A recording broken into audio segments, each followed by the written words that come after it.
What's up, y'all? It's your girl, Carrie Hilson. Hey, what's happening, homie? This is TIP, man. Yo, check this out. This is Chuck D. And this is Flavor Flav. Yo, what's up? This Big Boy. Y'all know what time it is. Live from the West Coast. You already know you checking out Hard Knock TV. You heard? Yeah, what up, though? This is Common, and right now you checking out Hard Knock TV. Accept no substitutions, you dig?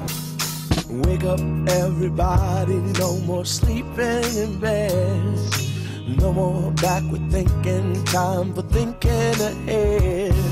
The world has changed so very much from what it used to be. There is so much hatred, war, and poverty. We want to start off maybe just talking about how the Wake Up Project came about. We came up with the album concept. It was kind of loosely more like a few songs we were going to record at the time. It was during the election in 2008. I was inspired by what was going on. I was involved in the campaign. I wanted to record some songs that kind of captured the energy of that moment. And one of the ideas was to do some cover songs of different great artists who kind of express the social conscience and made songs that talked about what was going on in the world and made songs that inspired people. We kind of started out just recording songs from all over the place, or thinking of songs from all over the place, different eras, different genres that we could cover and do interesting versions of. But then the more we worked on it, first of all, we thought we should do a whole album and not just 3 or 4 songs. And then secondly, we kind of honed the focus of the music to make it kind of specifically about a certain era and a certain genre, focused on black music from the late 60s and early 70s, which was music that really provided a voice for a lot of the civil rights movement, a lot of the tension that was going on when it came to struggling for civil rights, struggling for equality in the country. The world won't get no better if we just let it be.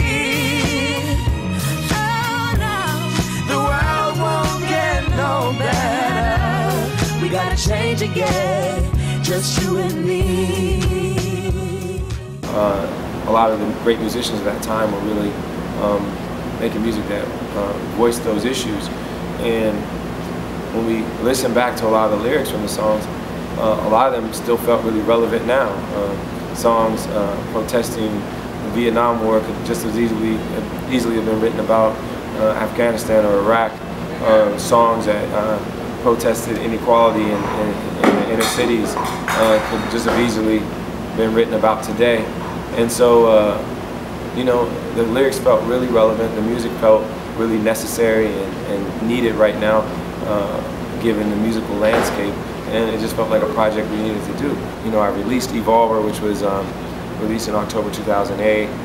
It was a more kind of commercial R&B album, but, you know, I wanted to, after that was over, after I toured with that, I wanted to save some time to really finish this project and give it its own light. And so that's why we're here. That's why Wake Up is coming out right now, and I can't wait for people to hear it. Seasons so amazing, feed them and raise them. Seasons are aging, earthquakes, wars and rumors. I want us to get by, but we more than consumers. We more than shooters, more than looters. Created in this image, so God lived through us. And even in this generation, living through computers, only love can reboot us. Come on, wake up, everybody.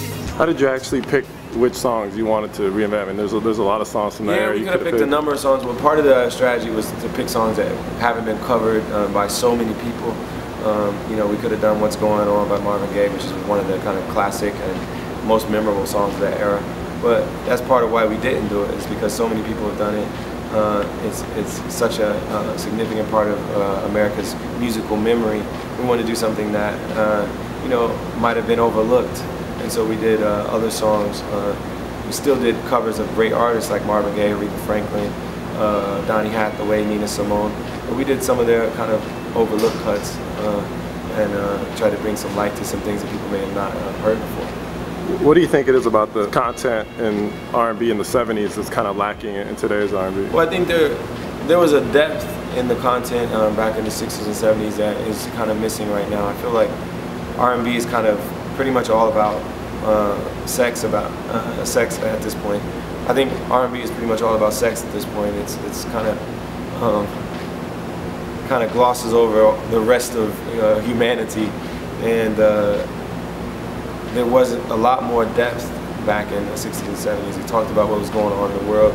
He talked about how people interacted with each other in ways other than romance. But they also made great romantic music too. So I think basically what we're missing now is that depth.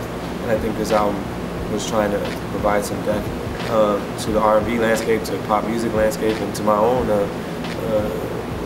catalog and repertoire as well.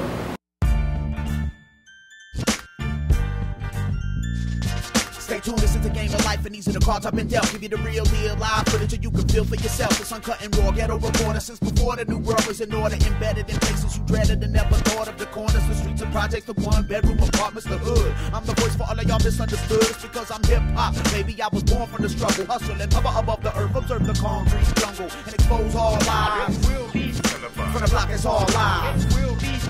Revolution of the mind. It will be. It will be. Giving nothing but truth.